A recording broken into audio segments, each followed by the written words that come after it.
The NBA drew rave reviews for basically pulling off the bubble situation to Right. end last season, but now we're going to do it without a net. What are your thoughts on that and then the increased risk and all the stuff that goes into that?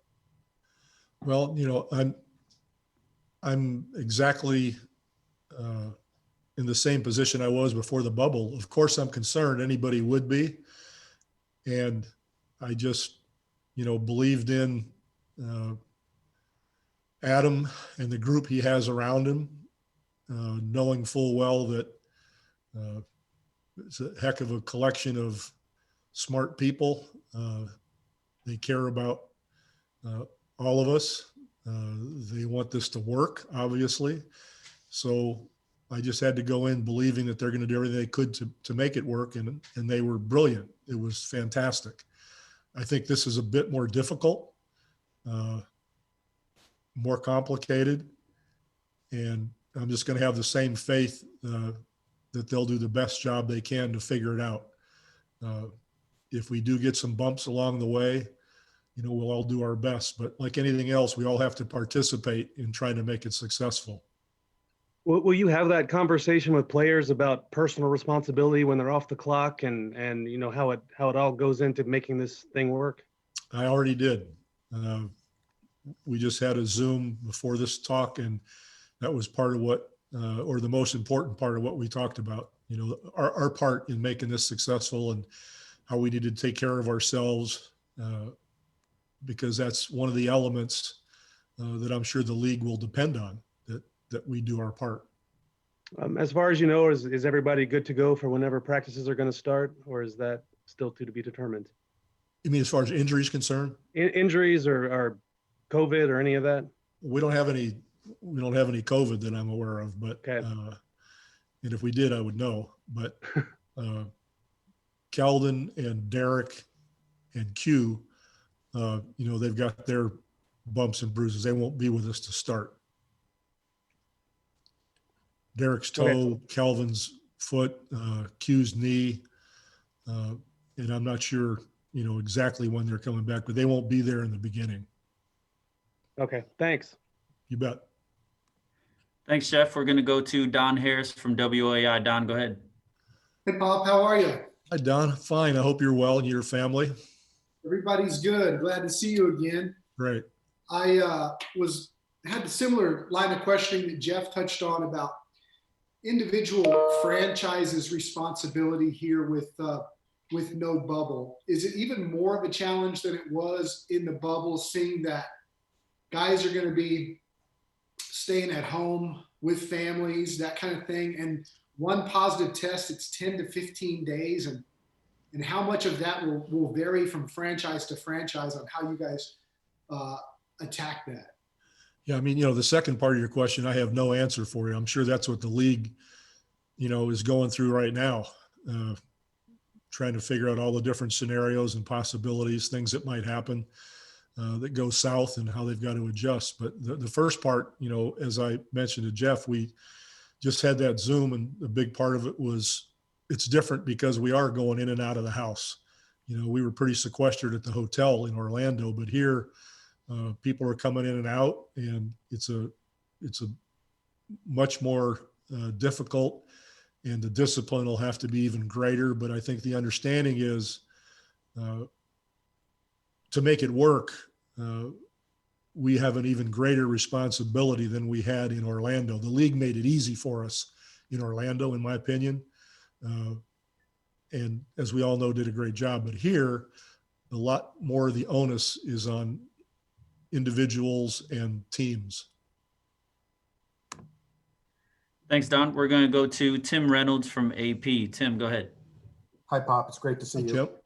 I have two things for you, Pop. First of all, you were, of course, very loud, very active in the bubble about the biggest reason why we were all there, about promoting change in the world and that sort of thing. Without that platform, so to speak, how do you expect that conversation to continue now that we're back, quote unquote, in the real world? Well, the conversation will continue with all 30 teams. We formed that committee, under the leadership Lloyd Pierce, at Atlanta, and all 30 coaches are on board. All the owners in 30 cities are on board. The NBA is on board to create, committees, organizations, basically think tank type situations on how to work with local organizations about all the same topics we talked about in Orlando, and basically putting your money where your mouth is, continuing to make sure that this stays in people's minds. It's a difficult time, obviously, because of COVID, and staying alive is pretty important to most people. So it's an adjustment, but everyone is organized. Everyone is still committed to not letting it go and to make sure that it stays as an important topic to make our country basically fulfill its promises. And my other question, Pop, if I'm reading this schedule of this proposed dates list from the NBA correctly, you'll coach Game 7 of the finals 2 days before Game 1 of the Olympics. How are you going to handle those demands now that we're in an Olympic year again, I guess? Well, I don't think we're going to let the finals go 7 games. It's probably a good idea. We'll get it before that. Is it going to be different? I was just piggybacking on your joke. I understand. Thank you. How difficult will it be? I mean, the playoffs will be going on in theory while you and Jerry are trying to put a team together. Have you given that much thought? Well, of course we have. The Olympics is always on my mind, just as Coach K told me it would be. You can't get away from it.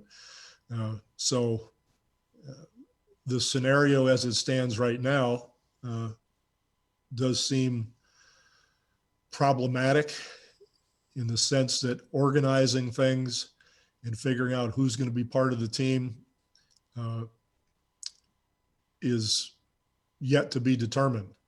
But Sean Ford and Jerry have spoken with the league,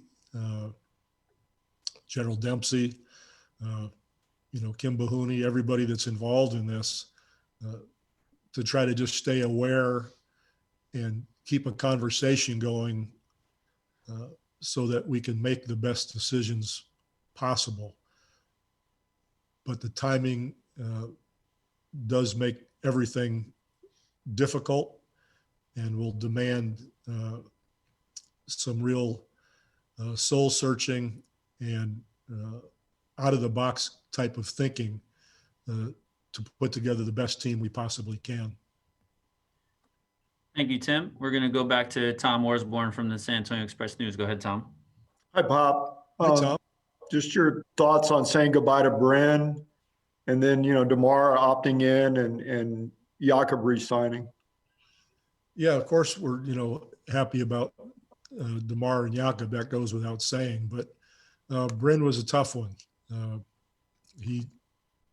He's going to be in a great position with Coach Bud and the Bucks. Great group, developing a great culture, and having a chance to win a championship up there. I'm thrilled for him, but the melancholy part is obviously he's a great kid. We put a lot of years into developing him. We're so proud of him for where he is now compared to when he came, being undrafted.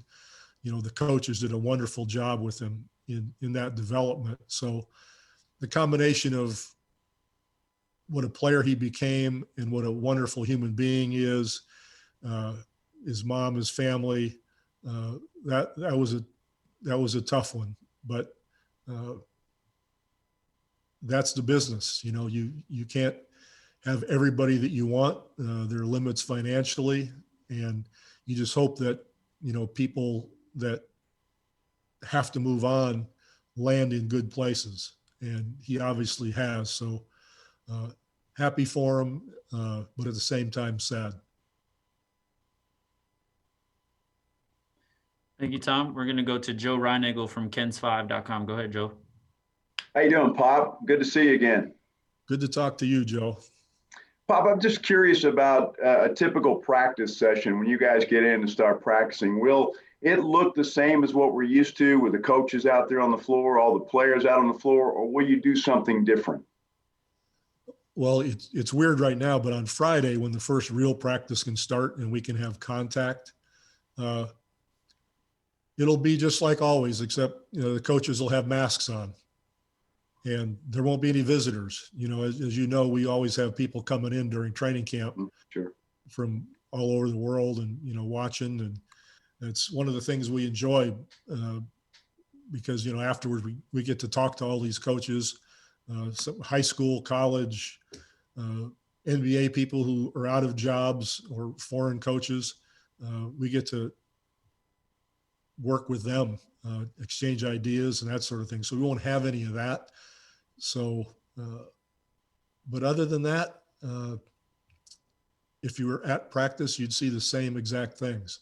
I don't even know what the rules are for you guys. I don't know if you're in there or you're not in there, or we talked to you after or before. I have no clue. I haven't asked, but the practices will be the same except for the masks. Thanks, Joe. We're going to go to David Aldridge from The Athletic. Go ahead, David. Pop, good to see you, man. Good to see you, David. How are you? I'm good. Hanging in there. Hey, I wanted to follow up on Tim's question a few minutes ago, just about how you kind of, not you specifically, but how the league and the players can keep that momentum from Orlando with regards to the social justice discussion going forward, understanding that we're in the middle of something that nobody has any control over right now with regard to this pandemic anywhere in the country. And I know that's front of mind. But assuming that at some point that gets under control, how do you think would an effective way be to keep the discussion going in regard to that?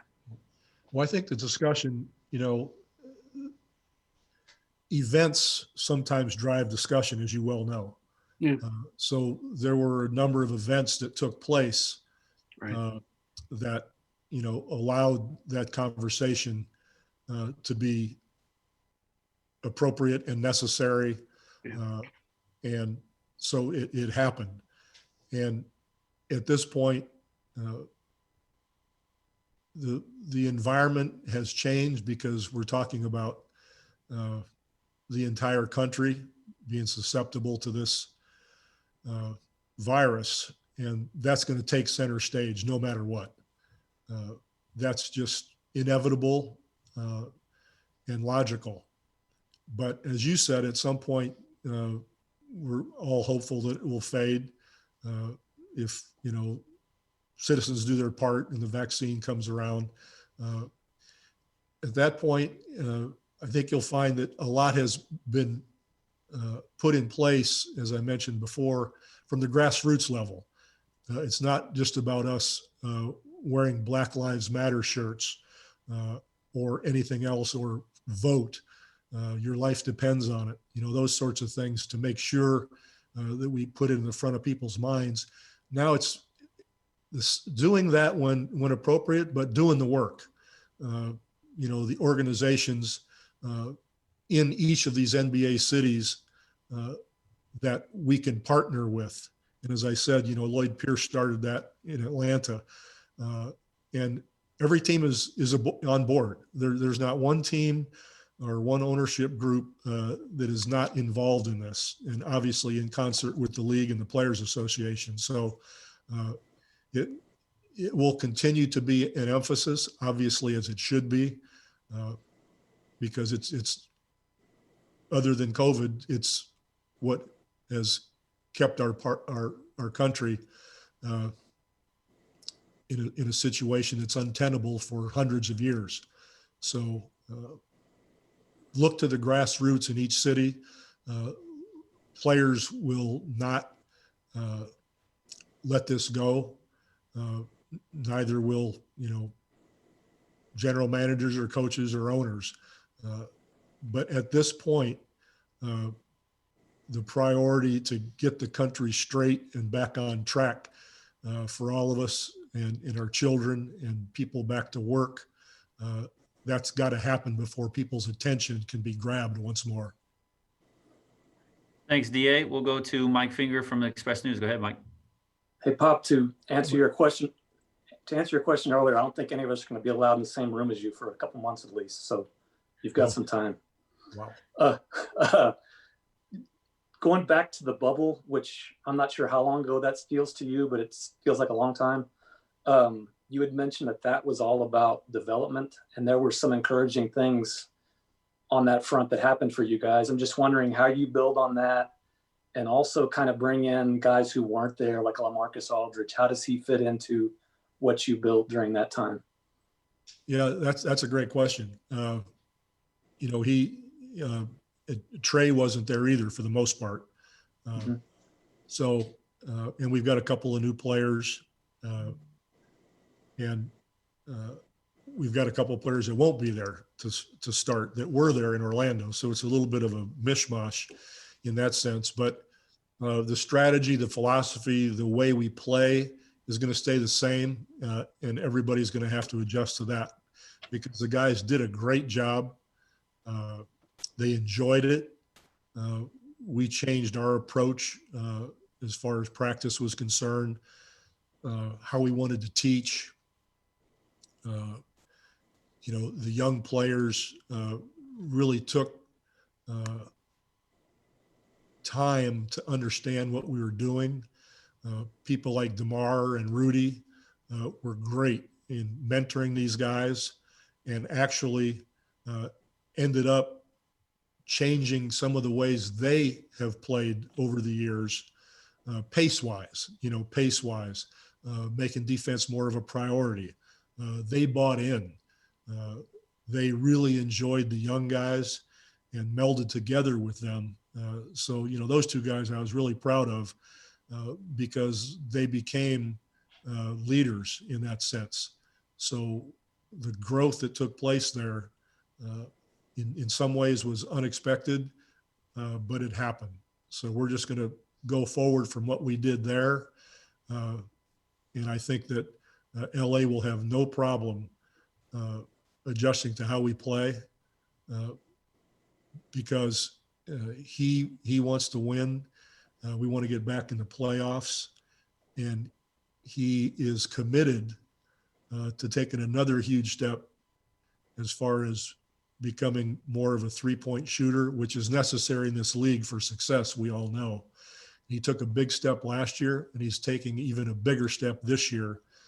His workouts, all summer long and into the fall have centered around that, and he's bought into that and knows how much that can help us. So I'm excited, for the whole group to come together. You talked about how those guys did buy in, whether it's Rudy or DeMar or LaMarcus.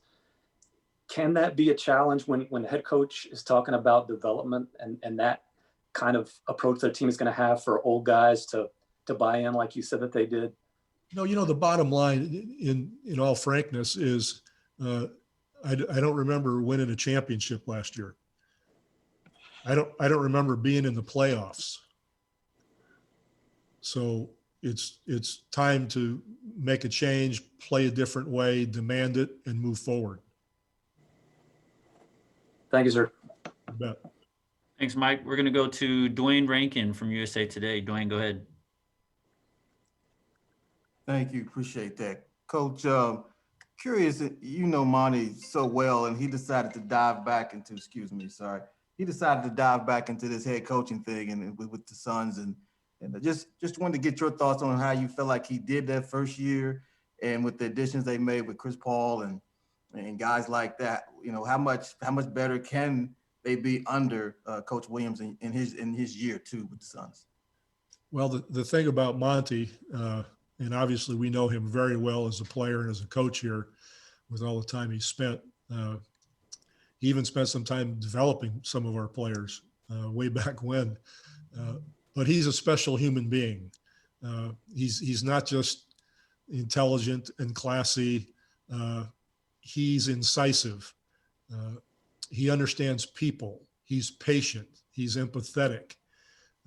He's demanding, and he'll follow through, and he'll make people accountable. But he will talk to people. He will know what buttons to push. And in his first year, he did a great job of establishing a culture, a style of play, standards, what's accepted and what's not, how a team fits together, what things have to be there as building blocks as far as winning and creating a program, establishing continuity. So those things were all put into place in his first year. And now in the second year, he's got that in the bank, adds a couple of players that can have a huge effect, on a group, and he's off to the races. So I expect nothing but, more success and a more established, consistent program. Thanks, Dwayne. We'll go back to Jeff McDowell from the Express News. Go ahead, Jeff. I just wanted to clarify the three guys you said were banged up and weren't going to be ready to start. Did you mean start of camp, or is there a threat that they might not start the season? Well, let me. Or is it different from for all three? No, good question. I think it's both. There's a chance they may not be ready to start. They're not going to start training camp, but I don't think they're going to be ready for the first games. Gotcha. And then my other question is just about Jakob and coming back. And do you see a pathway for him to expand his role with this group? Well, I think he has to. He's a respectful, disciplined player who understands his role really well as far as, rebounding, running the floor, setting picks, trying to guard the rim, all those things. But he needs to expand his game in the sense of, he was the Pac-10 player of the year. He actually scored points. And maybe he's gotten the impression that I don't want him to. So that's my fault. Like he's got to get the ball to score once in a while, but he's got to change his mentality to a degree. He's not going to be our leading scorer, but to be a threat. And, that's something that we will, spend time with him on, because he actually can do some good things down in the block. He's not going to be a 3-point shooter or anything like that. But his fundamentals are sound. He can be aggressive. And I think that, in that sense, he can help us so that he has to be guarded. Thanks for watching ESPN on YouTube. For live streaming sports and premium content, subscribe to ESPN+.